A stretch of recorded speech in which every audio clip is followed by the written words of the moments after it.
Praise the lord. ఈరోజు మీకోసం జీవం గల దేవుని మాట. యెషయా గ్రంథము 41వ అధ్యాయము 17వ వచనము. దేన దరిద్రులు నీళ్లు వెతుకుచున్నారు, నీళ్లు దొరకక వారి నాలుక దప్పి చేత ఎండిపోవచ్చున్నది. యెహోవా అను నేను వారికి ఉత్తరమిచ్చేదను, ఇశ్రాయేలు దేవుడనైన నేను వారిని విడనాడను. కొన్నిసార్లు మనం మన జీవితంలో చేసేటటువంటి ప్రతి ప్రయత్నంలోనూ కూడా విఫలమవుతూ ఆశలన్నీ కూడా ఇంకిపోయినటువంటి పరిస్థితుల్లోనికి రావటం అనేటువంటిది మనము మన జీవితాల్లో చూస్తూ ఉంటాం.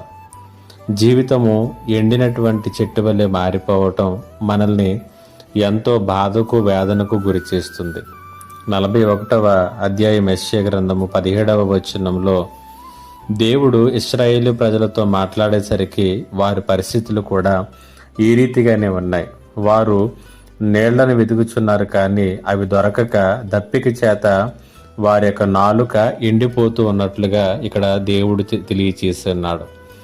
అయితే అలాంటి స్థితిలో ఉన్నటువంటి వారితో దేవుడు అన్నాడు, నేను వారిని విడనాడను, నేను మిమ్మల్ని విడిచిపెట్టను.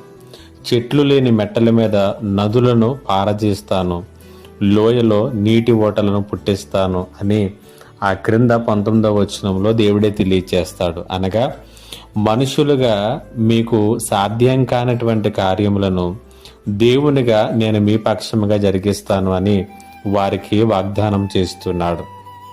ఈ మాటలను ఆ రోజు బంధకాలలో, చెరలో, విఫలమైనటువంటి స్థితిలో, ఆశలన్నీ ఇంకిపోయినటువంటి పరిస్థితులలో, ఎండిపోయినటువంటి స్థితిలో ఉన్నటువంటి ఇశ్రాయేలీలతో దేవుడు చెప్పినట్లుగానే నీతో కూడా చెబుతున్నాడు. నీ విషయంలో కూడా ఆయన జోక్యం చేసుకోబోతున్నాడు. నిన్ను కూడా ఆయన విడిచిపెట్టడు. కాబట్టి దేవుడిని విశ్వసించు.